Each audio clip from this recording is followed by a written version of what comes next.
अस्सलामुअलैकुम बच्चों, कैसे हैं आप सब। उम्मीद है कि सब बच्चे घरों में खैरियत से होंगे।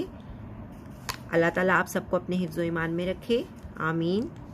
और अपनी ऑनलाइन क्लासेस लेते हुए अपना काम बाकायदगी से कर रहे होंगे, है ना? ऐसा ही है, शाबाश। आज हम जिस उन्वान को समझेंगे और जिस पर अबूर हासिल करेंगे वो है खत नवीसी। खत लिखना बहुत आसान है, लेकिन खत लिखने से पहले कुछ बातें समझ लेना बहुत ज़रूरी है। खत को तहरीरी मुलाकात कहा जाता है, जिससे हम अपने ख्यालात और अपने हालात से किसी दूसरे को आगाह करते हैं, मतलब उनको बताते हैं। इसीलिए खत को आधी मुलाकात भी कहा जाता है। मतलब ये कि हम किसी से मिले बगैर उसको अपने बारे में लिख कर अपने हालात से आगाह करते हैं। खत लिखते वक्त इस बात का ख्याल रखें कि यूं खत लिखा जाए कि जैसे खत लिखने वाला हमारे सामने बैठा है, लेकिन वो चूंकि रिश्ते में हमसे बड़ा है और उसके अदब और एहतराम का लिहाज रखना चाहिए। अल्फाज का इंतखाब बहुत सलीकामंदी से करना है और कोई ऐसा लफ्ज़ इस्तेमाल नहीं करना जिससे बेअदबी हो। आप जिस मकसद के लिए ख़त लिख रहे हैं उसको मुख्तसर अल्फाज में लिखें, ताकि ना अपना वक्त ज़ाया हो और ना अगला ख़त पढ़ते हुए बोर हो। ख़त में कोई भी फजूल और गैर ज़रूरी बात ना लिखें, मतलब की बात लिखें, और जो कुछ भी लिखें साफ और खुश ख़त लिखें। ख़त जो है वो ज़्यादा बड़े बड़े जुमलों में नहीं लिखना चाहिए, छोटे छोटे जुमलों में जो है वो आप ख़त को लिखें, क्योंकि ज़्यादा तवील जुमले जो हैं उसे उलझन होने लग जाती है। चले आए, अब मैं आपको ख़त लिखने का थोड़ा सा तरीक़ाकार बताती हूँ। मैंने आपके लिए ख़त का एक खाका बनाया है, खाका स्केच को कहते हैं, जिसके ज़रिए मैं आपको थोड़ा सा बताती हूँ कि आप ख़त को किस तरह से मुरतब कर सकती हैं। ठीक है, सबसे पहले हम दाएं तरफ आपने की जो कॉपी का पेज है, जो सफ़ा है, उसके दाएं तरफ हम लिखेंगे लिखने वाले के घर का या स्कूल का पता।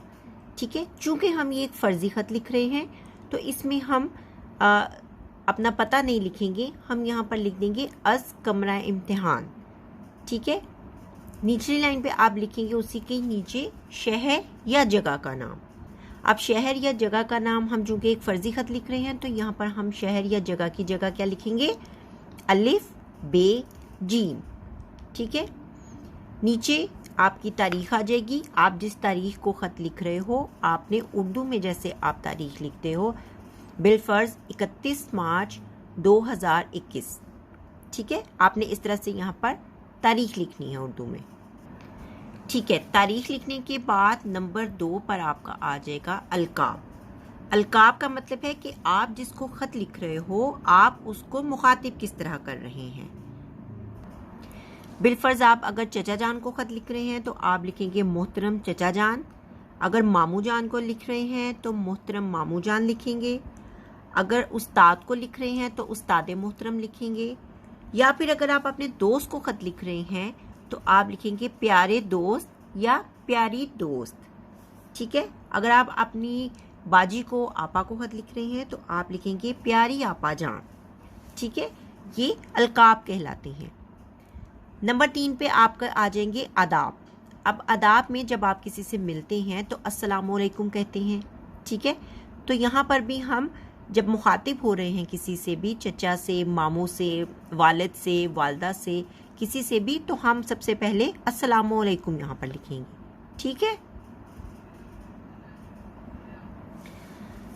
अब आप इब्तदाई सतूर की तरफ आएंगे। इब्तदाई सतूर है मतलब आपका स्टार्टिंग पॉइंट।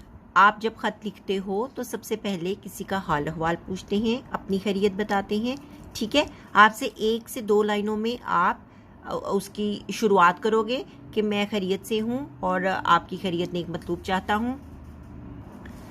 उसके बाद आप आ जाएंगे नफ्से मज़मून में। नफ्से मज़मून में आप लिखोगे कि बेसिकली आप ख़त लिख किस मौजू पे रहे हो। चचा जान को तोहफे का शुक्रिया अदा कर रहे हैं, या वालिद साहब को अपनी तालीम के बारे में आगाह कर रहे हैं, या अब्बा जान से आप अपनी फ़ीस के पैसे मंगवाना चाह रहे हैं, या सालगिरह की दावत देना चाह रहे हैं अपने दोस्त को, जो भी आपका टॉपिक है ख़त का, आप इसमें वो बयान करोगे। 3 से 4 लाइनें आपकी नफ्से मज़मून की होंगी। आप बहुत ही साफ़ सुथरे अंदाज में लिखोगे। छोटी छोटी लाइनें, छोटे छोटे जुमलों में आप अपना ख़त मुकम्मल करेंगे। ज़्यादा लंबे जुमले नहीं लिखने आपने, ठीक है। नफ्से मज़मून के बाद अब आप आ गया इख्तितामी सतूर। इख्तितामी सतूर मतलब आपके ख़त जो है वो ख़त्म होने को है और आप आखिर में जो है वो दुआया कलमात के साथ जो है वो ख़त को ख़त्म करेंगे, ठीक है। उसके बाद आपका इख्तितामी आदाब व अल्फाज आ जाएगा। इसमें आप ख़त लिखने वाले से अपने रिश्ते के मुताबिक जो है वो अपना ताल्लुक़ रखेंगे, ठीक है। अब आपका हवाला क्या है, जैसे मिसाल के तौर पर आप अपने चचा को ख़त लिख रहे हैं तो आप लिखेंगे कि आपका भतीजा या आपकी भतीजी। अगर आप मामू को ख़त लिख रहे हैं तो आप ऐसा लिखेंगे कि आपकी भांजी या आपका भांजा, ठीक है। अगर आप वालिद या वालदा को लिख रहे हैं तो आपका बेटा या आपकी बेटी, ठीक है। इस तरह से आप अपना हवाला देते हुए इस ख़त को ख़त्म कर देंगे। आपने नीचे अपना पूरा नाम लिखना है ताकि ख़त लिखने वाले को पता चले कि आप कौन ख़त लिख रहा है उसको, ठीक हो गया। चलें बच्चों, मैंने आपके लिए एक ख़त लिखा है ताकि आपको समझ आ जाए कि आपने ख़त कैसे लिखना है, ठीक है। नमूने के तौर पर मैंने आपके लिए ख़त लिखा है वालिद साहिब के नाम। वालिद के नाम इम्तिहान में कामयाबी पर ख़त लिखना है आपने, ठीक है।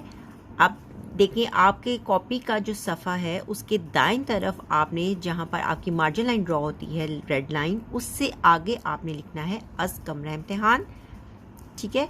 निचली लाइन पे आप आ जाएंगे अलिफ बे जीम। मैंने आपको बताया था कि चूंकि ये फ़र्ज़ी ख़त है तो फ़र्ज़ी ख़त में हम यहाँ पर नाम नहीं लिखेंगे बल्कि फ़र्ज़ी चीज़ें लिखेंगे।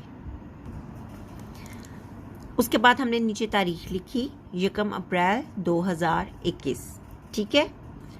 नेक्स्ट अगला स्टेप हमारा क्या आ गया कि हमने अलकाबात का इस्तेमाल करना है। जैसे हम अब्बाजान को ख़त लिख रहे हैं तो हमने उनके लिए क्या लिखा, मोहतरम अब्बाजान।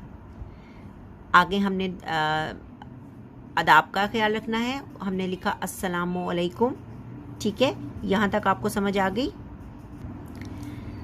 अब आदाब, अलकाब और आदाब के बाद आ जाएंगी इब्तदाई सतूर। इब्तदाई सतूर में देखें, उम्मीद है आप खैरियत से होंगे, मैं भी खैरियत से हूँ, ठीक है।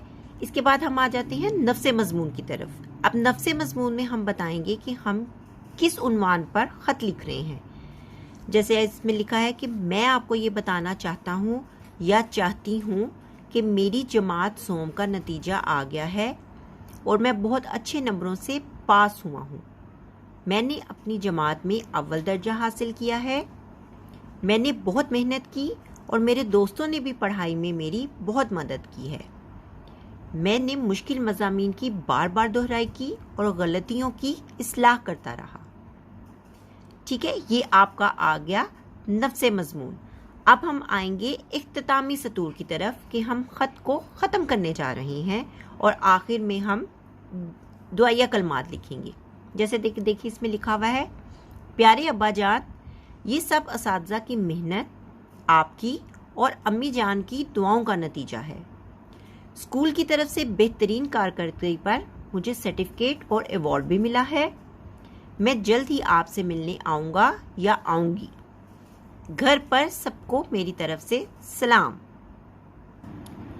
अब इसी तरह हम इख्तितामी अदाब और अल्फाज और हवाले की तरफ आते हैं। अब आप आखिर में लिखेंगे वस्सलाम या अल्लाह हाफिज़ और नीचे आप लिखेंगे आपका बेटा या बेटी और नीचे आप पूरा नाम अपना लिखेंगे, ठीक है। यकीनन आपको समझ आ गई होगी। ख़त लिखना बहुत आसान है, बस थोड़ी सी दिलचस्पी लेनी है आपने, ठीक है। अब मैं आपको होमवर्क करने के लिए आपको एक ख़त देती हूँ। आपने उस पर ख़त लिखना है उस उन्वान पे और बहुत अच्छा ख़त लिखना है, ठीक है। ख़त लिखना तो आपको आ गया होगा, ठीक। अब आपने इस उन्वान पर एक अच्छा सा ख़त लिख के सेंड करना है अपने टीचर को, ताकि उनको पता चले कि आपने कितना अच्छा ख़त लिखा है। मामू जान के नाम ख़त लिखकर सालगिरह में तोहफ़ा भेजने पर आपने उनका शुक्रिया अदा करना है कि मामू जान ने आपको इतना अच्छा तोहफ़ा सालगिरह पर भेजा और आप खुश हो गए वो तोहफ़ा देकर, और अब आप उनका शुक्रिया अदा करेंगे ख़त लिखकर कि आप उनके ख़त, मामू जान भी खुश हो जाएंगे कि मामू को आप कैसे मुखातिब करेंगे, आप मामू जान के क्या लगेंगे, भांजा या भांजी। ठीक है, ये आपने याद रखना है। मुझे उम्मीद है कि आपको ख़त लिखने की समझ